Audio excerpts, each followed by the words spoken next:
Welcome. काय सांगत होतो मी?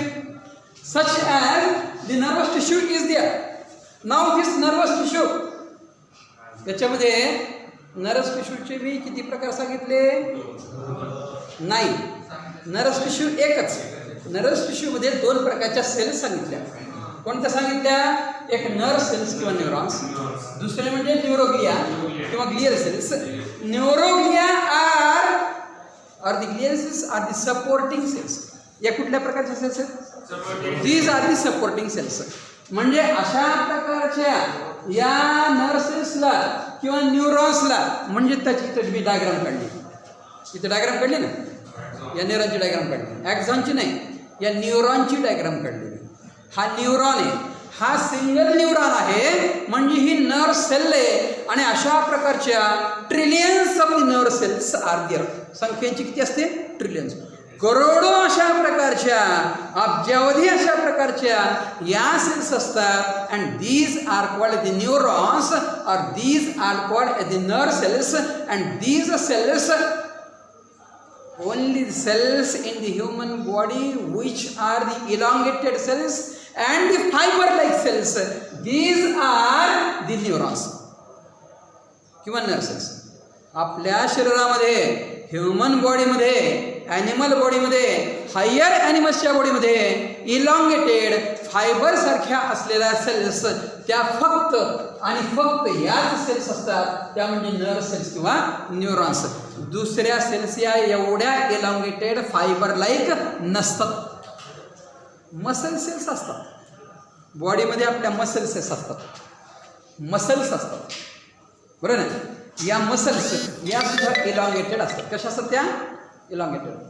Such elongated muscles are there, and these elongated muscles, but they are multicellular.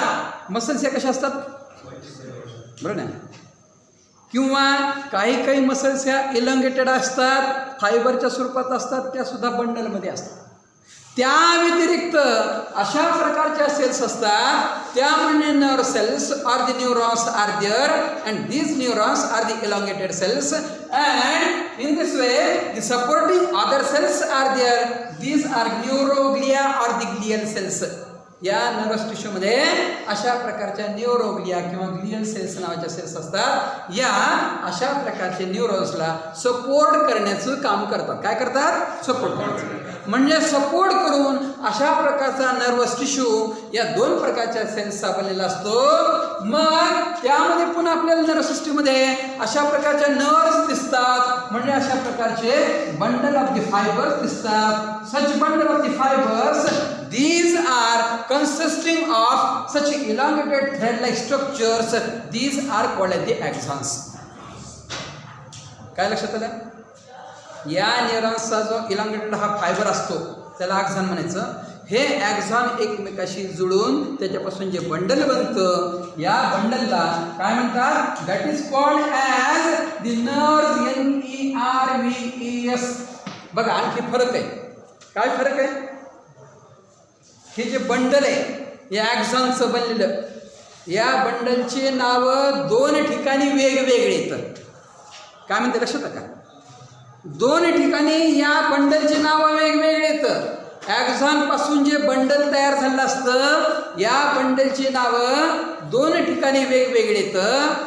जर या ॲक्झॉनचं बंडल आपल्या बॉडीच्या पूर्ण भागामध्ये तयार झाले असेल तर त्यावेळी त्याला नर्व्ह असं म्हणायचं. पण त्याच ठिकाणी याच ॲक्झॉनचं बंडल जर ब्रेनमध्ये तयार झालं असेल, आपल्या स्पायनल कॉर्डमध्ये तयार झालं असेल, म्हणजे सेंट्रल नर्वस सिस्टीम, म्हणजे कशामध्ये?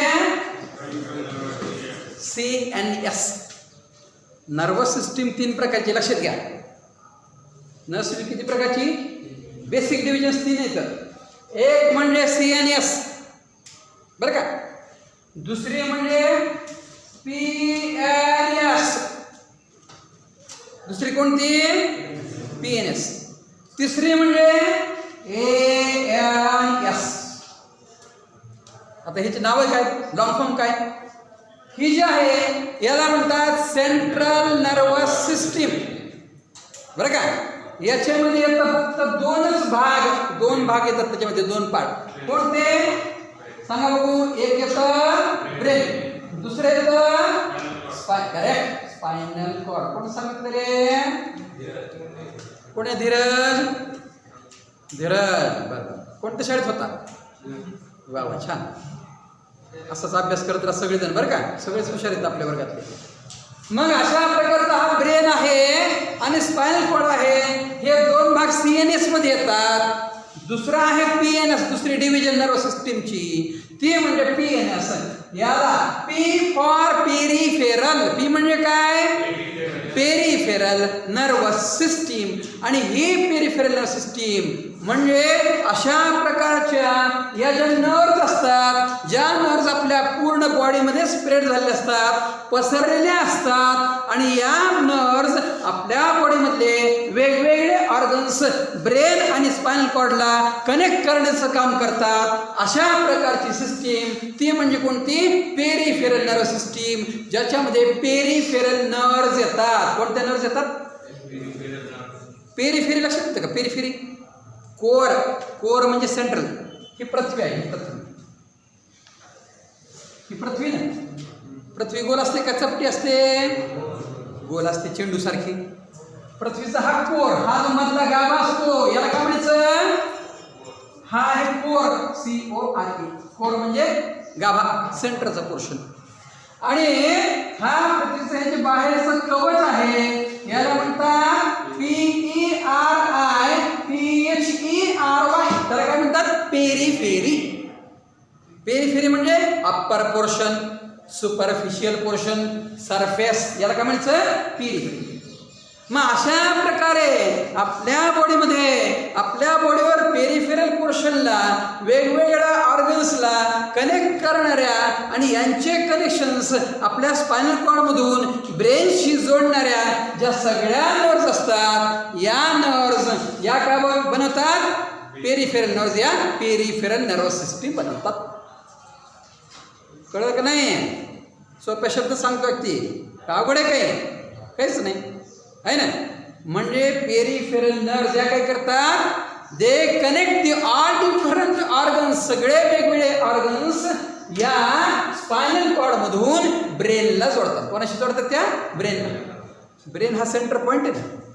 आपण जगतो, सक्सेसफुली जगतो, प्रत्येक प्राणी जगतो, त्याचं अस्तित्व टिकवून ठेवतो, एक्झिस्ट राहतो निसर्गामध्ये, सगळ्या संकटापासून स्वतःची सुटका करून घेतो, स्वतःचं प्रोटेक्शन करून घेतो, अन्न मिळवतो, जोडीदार मिळवतो, चांगल्या प्रकारे जगतो. कोण? प्रत्येक सजीव. हा कशाच्या मदतीनं? या ब्रेनच्या मदतीनं. कशाच्या मदतीनं? ब्रेन. बरोबर ना. ज्याला डोकं चांगलं असेल तोच चांगला जगतो. ज्याचं डोक्यात बुसकट भरले असेल तो जगतो का चांगला? नाही. बरोबर आहे. म्हणून वरचा मजला माणसाचा संपन्न असला पाहिजे. लक्षामध्ये. आणि ते संपन्न बनवण्याकरता मेहनत करावी लागते, अभ्यास करावा लागतो. कोणत्या काळामध्ये? विद्यार्थी दशेमध्ये, या अवस्थेमध्ये. काय सांगते? लक्षात येते का? अशा प्रकारे मग हे पेरिफेरल नर्व्ज, या अशा प्रकारच्या नर्व्ज पेरिफेरल नर्व सिस्टीम बनवतात. आणि या पेरिफेरल नर्वच्या साहाय्यानं सगळे ऑर्गन्स, बॉडीच्या सगळ्या सेल्स, सगळ्या सिस्टीम्स या स्पायनल कॉर्ड थ्रू ब्रेनला जोडलेल्या असतात. बरोबर आहे? कनेक्शन्स. आणि पुढे तिसऱ्या प्रकारची स्थिती म्हणजे ANS.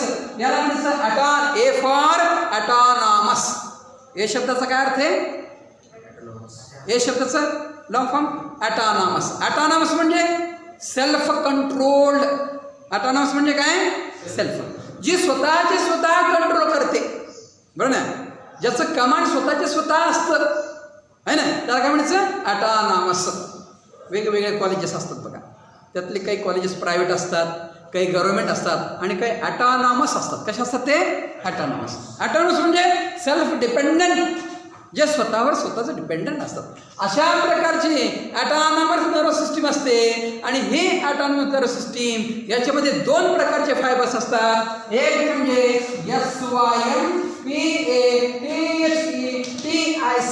आणि दुसरे म्हणजे पॅरा SYMPATHETIC. किती प्रकारचे फायबर्स? एक सिम्पॅथेटिक फायबर्स, दुसरे पॅरासिम्पॅथेटिक फायबर्स. अशा प्रकारे नर्वस सिस्टीम जर बघितली आपण, त्या नर्वस सिस्टीमचे 3 महत्त्वाचे डिव्हिजन्स तयार होतात. एक म्हणजे CNS, ज्याच्यामध्ये ब्रेन आणि स्पायनल कॉर्ड येतो. दुसरे म्हणजे PNS, ज्याच्यामध्ये सगळ्या पेरिफेरल नर्व्स येतात, ज्या नर्व्स या ॲक्झॉनच्या बंडल्सच्या बनलेल्या असतात. तिसरी म्हणजे ANS, ज्याच्यामध्ये 2च प्रकारचे फायबर्स येतात, ती म्हणजे सिम्पॅथेटिक फायबर्स आणि पॅरासिम्पॅथेटिक फायबर्स. आणि अशा प्रकारची ही सिम्पॅथेटिक आणि पॅरासिम्पॅथेटिक फायबर्स आपले मधले जे ऑर्गन्स आहेत बॉडीमधले, ते ऑर्गन्स म्हणजे vital organs, soft organs, internal organs of the body. या सगळ्या इंटरनल ऑर्गन्सला हे फायबर्स जोडलेले असतात. कोणते फायबर्स? हे सिम्पॅथेटिक आणि पॅरासिम्पॅथेटिक फायबर्स. आणि अशा प्रकारचे हे सिम्पॅथेटिक आणि parasympathetic fibres, these fibres they minimise the load. हे फायबर्स काय करतात? लोड भार कमी करतात. कशावरचा? CNS वरचा, म्हणजे ब्रेन आणि स्पायनल कॉर्डवरचा भार, लोड पडणारा लोड कमी करण्याचं काम. म्हणजे ह्या सगळ्यामधल्या ऑर्गन्सला स्वतःच कमांड करण्याचं काम, कंट्रोल करण्याचं काम कोण करतात? हे 2 प्रकारचे फायबर्स, सिम्पॅथेटिक आणि पॅरासिम्पॅथेटिक फायबर्स, जे ऑटोनॉमस किंवा ऑटोनॉमिक नर्व्हस सिस्टीम बनवतात. म्हणून यातला हा भाग महत्वाचा, तो कोणता? PNS. हे PNS जे आहे, या PNS मध्ये हे पेरिफेरल नर्व्स पासून काय बनतं? पेरिफेरल नर्व्ह सिस्टीम बनते. म्हणून नर्व्स कशाला म्हणायचं? Nerves are the bundle of the axons. हे काय? ते ॲक्झॉन्सचे बंडल्स आहेत. ॲक्झॉन कशाचा पार्ट आहे? Axon it is the part of fibre of NEURON. हा कशाचा भाग आहे? ॲक्झॉन हा कशाचा भाग आहे? कशाचा फायबर आहे? हा या न्यूरॉनचा फायबर आहे. कशाचा फायबर आहे? न्यूरॉनचा. मग अशा प्रकारे हे ॲक्झॉनचे बंडल जेव्हा बॉडीमध्ये इतरत्र बनतात, बॉडीच्या सगळ्या भागामध्ये ॲक्झॉनचे बंडल बनतात, त्यावेळी त्याला म्हणायचं नर्व्स. काय म्हणतात ना? नर्व्स. पण याच ॲक्झॉनच्या बंडलला दुसरं एक नाव आहे, त्याला म्हणतात ट्रॅक्स. TRACTS. काय म्हणतात त्याला? ट्रॅक्स. Tracks means what?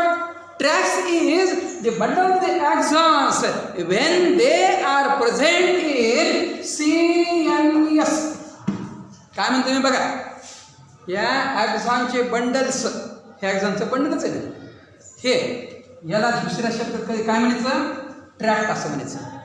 याला ट्रॅक केव्हा म्हणायचं?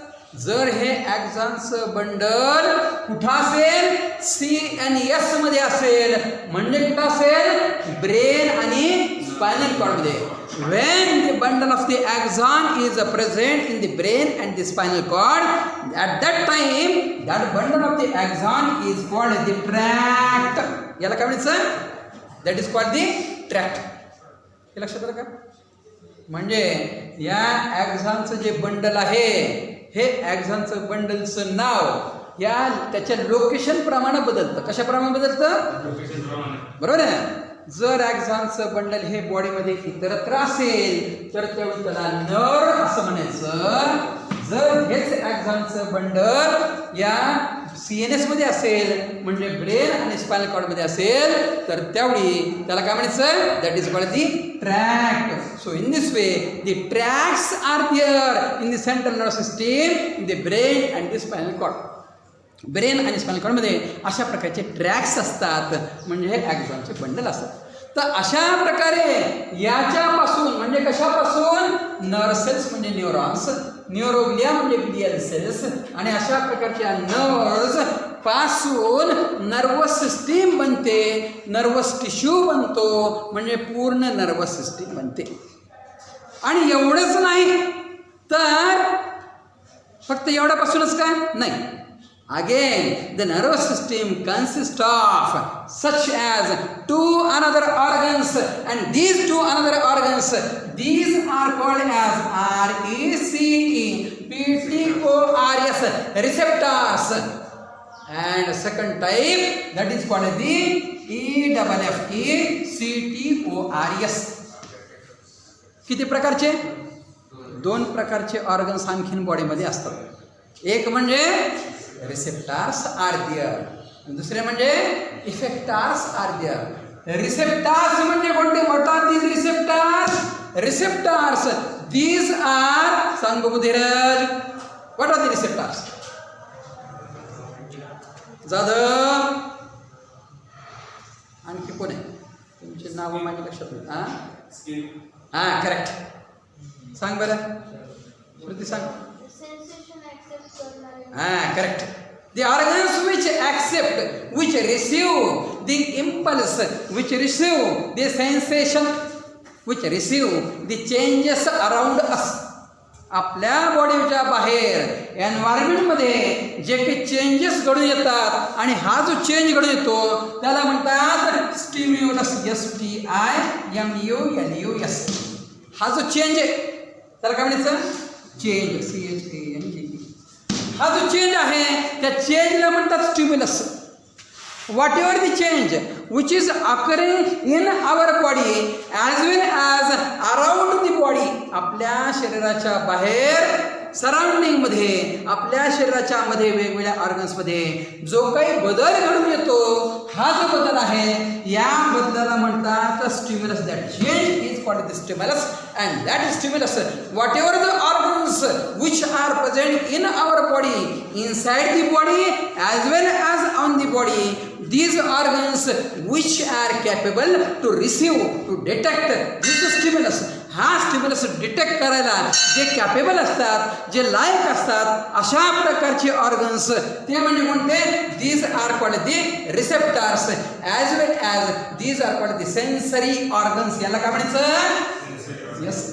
SENSORY. Sensory organs. बरोबर आहे. म्हणून आपलं शरीर जे आहे पुराण काळामध्ये अध्यात्मात सांगून ठेवले, पौराणिक ग्रंथांमध्ये, वेदांमध्ये सांगून ठेवले, ऋषीमुनींनी सांगून ठेवले. काय सांगून ठेवले? दी ॲनिमल बॉडी, शरीर, मानवी शरीर, प्राण्याचं शरीर, सजीवाचं शरीर हे पंचमहाभूतांचं बनले. कशाचं बनले? सांगितलं नाही? अध्यात्म सांगितलं नाही? रामायण महाभारत बघता का नाही? ऐकतं का नाही? काहीच माहीत नाही. अध्यात्म काही माहिती आहे का नाही? माहिती का नाही? शरीर, मानवी शरीर असेल, सजीवाचं शरीर हे पंचमहाभूतांचं बनले. पृथ्वी, आप, तेज, वायू, आकाश. पृथ्वी म्हणजे माती तत्व. पृथ्वी म्हणजे काय? माती तत्व है ना.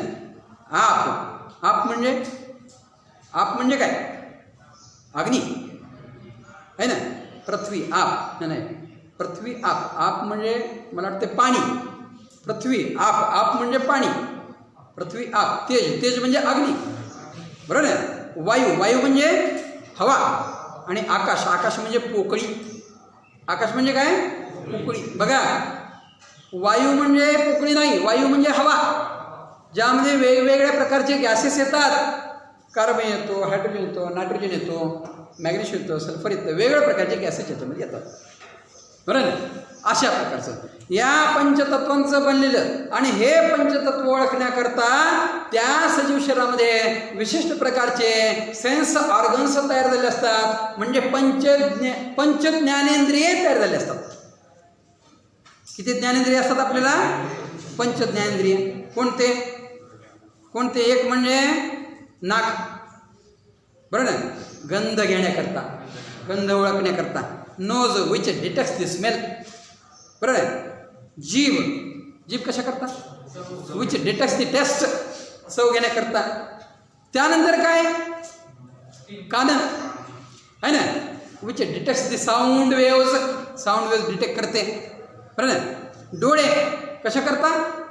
विच डिटेक्ट्स द इमेजेस आहे ना. दृष्टी, दृष्टीचं ज्ञान होण्याकरता. आणि पाचवं म्हणजे skin, which detects the touch or pressure, स्पर्श. अशा प्रकारचे पंच ज्ञानेंद्रिय असतात. आणि अशा प्रकारचे फक्त पंच ज्ञानेंद्रिय नाही, त्या व्यतिरिक्त अध्यात्म सांगतं पंच कर्मेंद्रिय असतात. काय असतात? आणखीन कर्म करण्याकरता 5 इंद्रिय असतात. अशा प्रकारे 10 इंद्रियापासून म्हणजे 10 इंद्रियापासून आपलं शरीर बनलेलं असतं. पंच ज्ञानेंद्रिय, पंच कर्मेंद्रिय, आणि अशा प्रकारे मग हे शरीर बनलेलं असतं. आता हा विषय फार गूढ आहे, हा फार खोलात आहे. त्याच्याकरता तुम्हाला चिंतन करावं लागतं. काय करावं लागतं?